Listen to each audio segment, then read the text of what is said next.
I don't know whether corporate puts it in that way, where you just feel like maybe if you are sharing the same open plan space and we share the same parking and we become like colleagues. So, and I think sometimes your boss doesn't have to explain to you that we are not at the same level. They don't have to tell you. You have to respect your boss. You have to know that this is the person who signed the offer letter. And people make it seem like they don't want that honor. It's even if you try and do it, it's like, no, you don't have to. But internally, it's like, it's always that. That's it's like the ones who end up doing it do get promoted, but at the same time he'll be like, no, don't do that. I don't expect you to do it. It's very tricky. It's a soft expectation.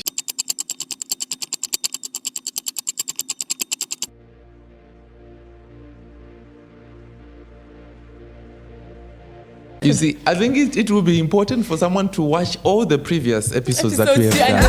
Because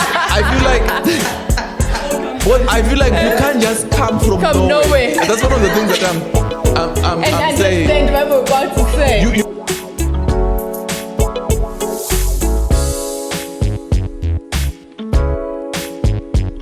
Hello, everybody. Welcome to another episode of Uncut with Tate. I'm hoping you guys are doing well, and I'm here with my co-host, my partner in crime, Pals. Welcome to the show. Hey. Man, today it's going to be awesome. And also welcome to the crew behind the building, behind the cast. We're out here. Yes, thank you guys for coming through and joining.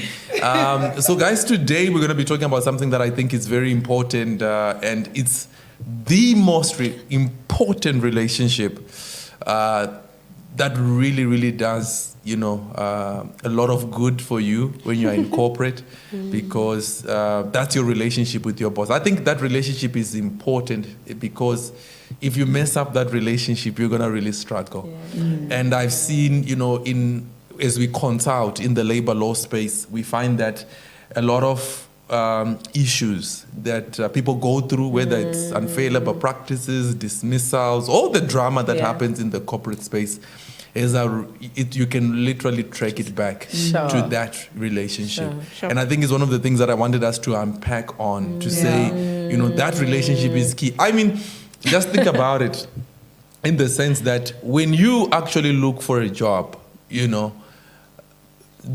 you go to that interview, the person who literally decides whether you're going to make it or not is that your line manager, because most of the times they're going to be there. Manager, and they play a role of actually signing your offer, your contract of employment.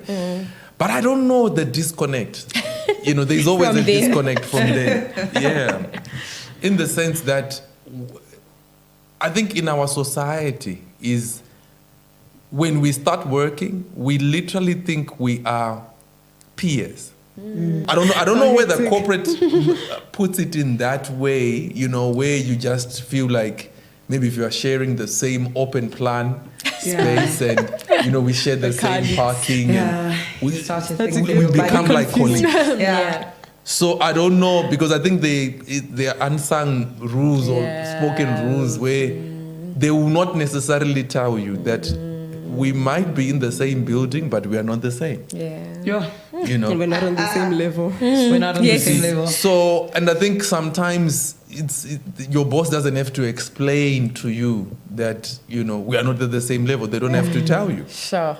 And I think, remember, when you start, if you just when you went for the interview, you presented yourself in this persona where you were so excited when they were asking you, questions, and they were, cross-examining you. You didn't take offense. You wanted to impress. You were willing to say, if you ask me to jump, if they say jump, you'll be saying how high. Yes. But there's always a disconnect because when we become a bit familiar. And I think that's the challenge with a lot of young people. They struggle to really know where they are and who their boss is. And the truth of the matter, your boss is not your colleague. Sure. Your boss is not your colleague. They might act friendly, like a comrade, like a fellow colleague, but you really have to know that they're not your colleague. It is. So, but what does familiarity look like? How do I know that age now? I'm being too familiar. I've become familiar. I think maybe before I answer that, I think you first have to know what honor is. Yeah, that's good. Yeah, before you get to that point. Yeah, because I think the challenge is most people don't honor them. I mean, that is the most important relationship in corporate. Forget the CEO. You know, I have clients who say, you know, I know the CEO. I know the CEO. You know, we do golf together. Honey, the CEO has to know everybody. They are going to be friendly with everyone. But there is one person who's going to determine whether you're going to get a bonus or not, whether you're going to get a promotion or not. And it's definitely not the CEO, because you're not at that level yet. People who have to talk about the CEO is the people in Exco. But you have to go to Exco. You have to climb the echelons of power to go there. But that's the challenge, is that relationship.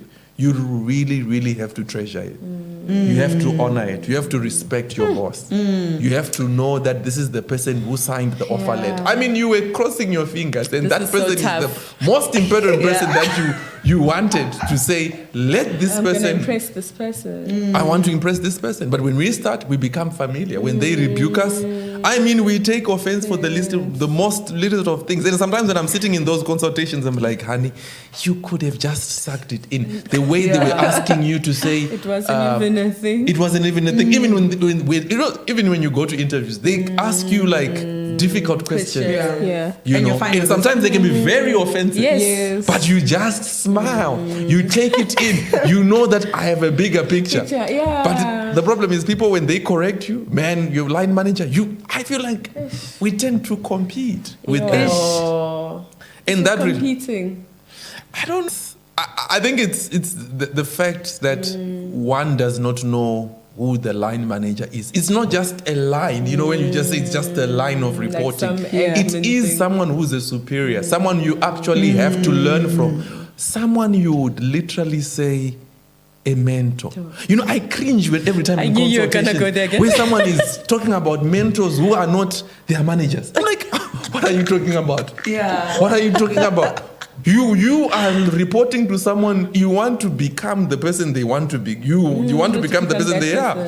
But you are looking for mentors. I would rather have the CEO of this big bank to mentor you, or this motivational speaker you watch, and you've got your boss who's got experience. The fact that they hired them, you must at least appreciate they know something that you don't know. That you don't know, and the company was doing well before you came to the scene. Yes, you're not coming into risk. I think it's just... it's a tricky one, guys, because you find even good people, good employees have issues in this area with relationships with managers. So it's not like it's a thing that people just don't want to get it right. It's just a hard thing to get right. It has to be intentional. I think you just have to be intentional. That's the thing. I think we've never made it intentional. You literally have to. For us, what's intentional is kicking butt with our KPIs. We're very intentional with that, because you feel like you have full control over that. Whereas a relationship with someone else is a bit tricky, because, you know, you can't really fully control it. But I think we just need to realize that the ball really is in our court, or the honor lies with us to make it work. To make it kind work. of thing. And it's also because corporate is not very clear on it, you know? When you go to corporate, they make it seem like, no, we are all equals. We are all peers. It's an open door policy. We are all in the open plan. That's the reason we don't have offices, because we want a flat structure, whatnot, you know? And that's how, and if you see corporate now, it's very different from like our parents' age, because with our parents' age, it was very clear. And it's like, I don't know, now it's like they're trying to make it like, okay, no, we want it to be flat, but at the same time, we don't really want it to be flat. Like, it's like you're expected to know this. Don't get it twisted at the same time. So it's very tricky, because as young people, we're going to corporate, and you treat your boss as like a peer, you treat your boss like an equal, like you've got equal rights and everything, which you probably do according to company policies. And people make it seem like they don't want that honor. It's like, no, even if you try and do it, it's like, no, you don't have to. But internally, it's like, It's always that. That's the it's like the ones who end up doing it do get promoted, but at the same time he'll be like, no, don't do that. I don't expect you to do it. It's very tricky. It's a soft expectation. Yeah. And one thing I've noted. Can you explain what a soft expectation is compared to a hard expectation? A soft expectation is we don't tell you, but we expect you to do it. But no one's going to actually do it. But no one is going to actually, but there is an expectation that is, under the radar. And I think the issue of when they broke down the walls and they did the open plan, the issue was there was a lot of issues where they felt like, I think corporate at that time, they felt like people can't reach out to power. So, people, they don't know how to communicate. So they broke down those walls and made an open plan. But even in an open plan, there has to be order. There has to be file and rank it somehow. So I think that's the challenge, because corporate will never tell you. But if you want to do well, so I think this podcast is for really people who want to do well. You literally have to make sure that that's the most important relationship. I mean, you have to put effort. There's no way your boss has a birthday and you don't do nothing about it. I mean, that's a soft expectation. Your colleagues can not do something about it, but if you want promotion, because in 2 months down the line, we're going to talk. I mean, there are things that definitely you cannot do. Like your manager has got a birthday and you don't do anything about it. I mean, these are things that you can literally take advantage of in terms of honor. I mean, it will just pass. Something great, an anniversary has happened. The manager is telling you, guys, we went to this, and you don't even take anything. I mean, you don't even do stuff like gifts, things like Christmases, opportunities. I mean, these are the things, these are the subtle things. These are soft expectations, And I mean, that's the challenge that we have. You have to be someone who has that ability to navigate through a relationship. Things like they are cancelled. I mean, sick, they are cancelled. Even if you don't need their cancel, you must make them feel that they matter. I mean, they chose you for all we know. If they can hire you, they can fire you. So if they are that important in your life. So those are the things that I really, really believe that they really make a difference when you are in corporate. When I didn't realize it just now, but as time went, when I found myself, like in corporate, time went as I grew, and obviously it'd always be giving me advice. my coach. But anyway, I feel like with me, when I just check back, it wasn't that I didn't want to do all of that, right? But it was like, I just didn't want to make the situation awkward. Like, I didn't want to make it awkward for the other person. Like, I'm showering you with gifts. Now I'm doing the most extra. And then I look like the suck up. And then, like, I was just trying to keep the balance and keep the environment comfortable for my colleagues, for my boss, professional, stay out of anyone's way, So that was me. It was my attitude. It wasn't that I didn't want to honor you. It was just like, I didn't want to be extra, So it's just, but obviously as I grew in corporate, I realized that it's very important. I like the term that you said, suck up. You suck up. Suck up, go up. Wow. That is the term. Gosh. So that's very important. People who do that, because I know obviously there's a stigma that is attached to people who are like, eager beavers and whatever. But those people, they understand relationships. Wow. It will look very petty, but it's important. And when people consider, because people consider people who they have a relationship with, especially we always higher up. Before we transact, we must relate. That is the mantra. We must have a relationship. That's why you'll find that even when organizations, when they are putting people in those senior positions, the most important thing they talk about trust. There has to be a trust relationship. So you have at that level, it's not like they doubt your capabilities. No, anyone can do that. So now it's about trust. It's about trust. So you have to have that ability to foster a relationship. I mean, there are things that young people today don't do. Like, checking up with your boss all the time. Like, it's one of the things that foster trust, foster a relationship. Is there anything that you want me to do? Are you happy with my performance? But, people of today, they don't do that. They don't communicate. It's the manager who's always chasing after them. Instead of them chasing. I mean, you have to, when you go to those meetings, I mean, it depends if you want to go up. I mean, you go there, they're calling you for a meeting, they're giving you instructions, and you don't have a notebook. I mean, what are you talking about? You're not writing down notes. Something. So suddenly. They're giving you instructions, you're not nodding, you're not showing enthusiasm. It's the small things. Sure. The small things that people can literally tell that, you know what, this child is screwed in a different manner. Oh, wow. Because in their generation, that is how they grew up. That is how, if you look, most of these people have gone before us. Yeah. They honored certain people who lifted them to the next level. Yes. You always see far because you stood on the shoulders of giants. Wow. But you have to honor. You can't just climb on a giant's shoulder without allowing them to help you. I mean, they have experience. That's the challenge. They have experience. We think we have the knowledge. But they have a combination of both. Then when you are in corporate, you will find that experience does more. More than knowledge. Knowledge is what you read on the books. Yeah. So question on my side, guys. How then, here I am in the situation, I really want to build this relationship, but I'm dealing with a very difficult personality. In terms of on the other end, this person is very hard to impress, very snappy, very just a difficult personality altogether. And I want to come to the space where I navigate that in a way that communicates honor, but also protects myself from this firing wrath. Yeah. I think the most important thing is you have to be intentional about making that relationship work. There are no excuses for me. There are no excuses. If someone is difficult, make them undifficult, if it's a word. Oh, wow.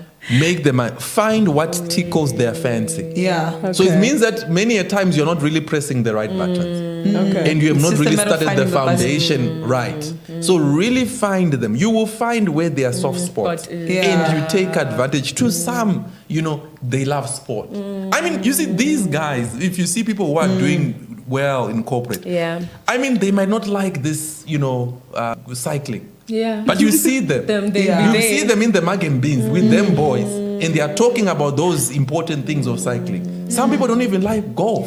But they want to make sure that they foster that relationship. They create a good relationship. Do those things. You always have to find out. I mean, they're not going to be like your enemy. There will always be opportunities for you to take advantage of that relationship and cultivate from there. And one of the things, one of the things I've seen, when your manager sees that you're putting an effort, they'll give you some slack. They will. They will literally give you some And then slack. they'll treat you even more differently than your colleagues. Yes, they might still, because They might still be hard because that's who they are. Their personality, but they will be easy hard. Easy hard. On you, because they have seen that, amongst all these guys, this person is willing to put out, the extra mile. go in the extra mile. Because that was, I think, that's an issue with a lot of people. And I think as a person, sometimes you don't want to do things that are not you to impress someone else. Yes. You're just like, for example, if I'm not a sports person, I want to go cycling because I want to impress this person. It feels like you're doing too much. I feel like I'm just losing myself. Yes, pretend. Yes, I'm pretending. It's almost as if I'm pretending. And I know I used to struggle with it because now, like, even as a Christian girl, you'd be like, now everyone's going out to the bar on Friday after hours for drinks. And then I don't want to go there and now drink Coke, and now it's awkward. And everyone keeps asking you why you're not drinking. Exactly, and everyone keeps asking you why you're not drinking and stuff. So I don't know, maybe if we can unpack how to navigate those situations. Like, how do I deal with myself internally? Like, no, you're actually not losing yourself. You're just investing in a relationship, or like, But those in any situations. relationship, you're gonna lose yourself in any shape or form. Because if you keep yourself, it's gonna cost you something. If you keep yourself, it's gonna cost you something. It has to cost you something. And I mean, yes, go to those bars with your iced tea. Because you'd rather iced be. tea looks like beer, but okay, iced tea, got it. Iced tea. You need the champagne zero. There's that champagne zero. Non-alcoholics. At least when they're popping them bottles, be there. Because you want to go. Because you see, they would rather have you there, but not even being there. You can never compare, someone who's absent and someone who's present. Sure. You Sure, see, that's because hectic. that fosters unity, that fosters teamwork. But if you are always this Christian, no, I don't go, I don't do Not this. like a team And most player. of the time, most of those people who are always not part of the pack, they are the first victims, even with the retrenchments and whatever. Because business is going to look at who are the candidates or the players who can work together and bring certain form of energy. But you are always contrary. I mean, sometimes you have to force yourself. Do you think all of those people who who cycle, they really want to cycle? Or people who go do golf and the comrades marathon, they want to run? They know that that's how they make relationships. It's in those small activities. It's not at the office. So sometimes you have to know. It's not at the office. It's outside the confinements of the office. That's where decisions are made. Outside of the Outside when you are Outside of not the there. office. So that's why you won't get a seat on the Yes. table. And when they come back on Monday, they're talking about it. And like, Yes. where did this happen? And And, someone's like, please catch them up, please catch them. It's just Oh, like, wow. and it's not like Yeah, this tell her what's inside joke. happening. Yes. Catch her So up. that's why you're always someone who's the black sheep because you are not part of the crew. So And you're not making an effort. Yeah, it's You the see. effort part. yes, Yeah. and people look at that. They look at that and they say, you know what, this person is not a team player. And that's the challenge I have, where you find most of our clients, they are complaining that my manager favor us, certain individuals. people. And Yes. I always ask, what is it that they those do that they've individuals- come on? No, they go for game drives. They do this. And what about you? No, I don't do that. not I into don't that. like that. You see, I don't like you have- animals. you see, but you expect to get the benefits of people who have gone the extra mile. Yeah. Sure. Yeah. You see, so there are many things that you can do. Compliments. Compliments. If you are given, for example, your executive has given you an opportunity to present. I mean, you know that you are not supposed to be presenting in that Yeah. forum. It's above It's your pay above grade. But you just go there and present and you act like nothing happens. No, Like that nothing seat at the happened. table. Like you deserve it. it. I mean, Davis, that's what we call soft expectation. In corporate, it's always soft expectation. No one will They're tell expecting you. to say, thank you so much. It's much. not For the first of all, opportunity. be different. Yeah. I want to thank my boss for giving me this opportunity. Okay. And they need to know that they are the boss. But if you just act like I did what Also, I did, give them that place. place, they give them that place. Even anyone. That's why that's why they titles. As much as we're in an open plan, we don't have the same title in the Yeah. open plan in our signatures. We are in the same open plan, but they will tell this is the lead, this is an executive, this is because they've earned. This is a VP. So give them and treat them accordingly. So I think that's one of the things that you This can is so definitely powerful. And help it's so you. sad that you really don't get to learn this from varsity or No. anywhere. No, Like varsity this doesn't is teach stuff you you this. learn after you've made mistakes. After Maybe you've been it's like fired. it's just After you've and made you're the like, I mistakes. could have actually Case in done point. well in that space had I Yeah. known this. Yes. Yeah. And I Yeah. think it's an issue. Obviously, it's something that we'll talk about. You just have to be emotionally capable to deal with corporate. Support Sometimes, them. Yeah, You then want them tell to win as well. Tell them, Oh, I thank you so yeah. much for what you have done. Yeah. If they've given you a raise, don't act like what people do in corporate. you They gave deserve- us 5%. Complaining Be about the different, race. essentially. Be different. Your attitude matters. No, I hear that. I hear that so And much. you know, one thing I always talk to pals, as like one thing I've noted, even when I do, negotiations for mutual separations, I've noted that when you speak to some of these guys, the main thing is Which guys? The bosses. the bosses, the higher ups. executives, the higher ups. Their biggest thing with employees is attitude. And the issue of the biggest thing is people want to do their own thing. You are given an instruction and you don't want to comply.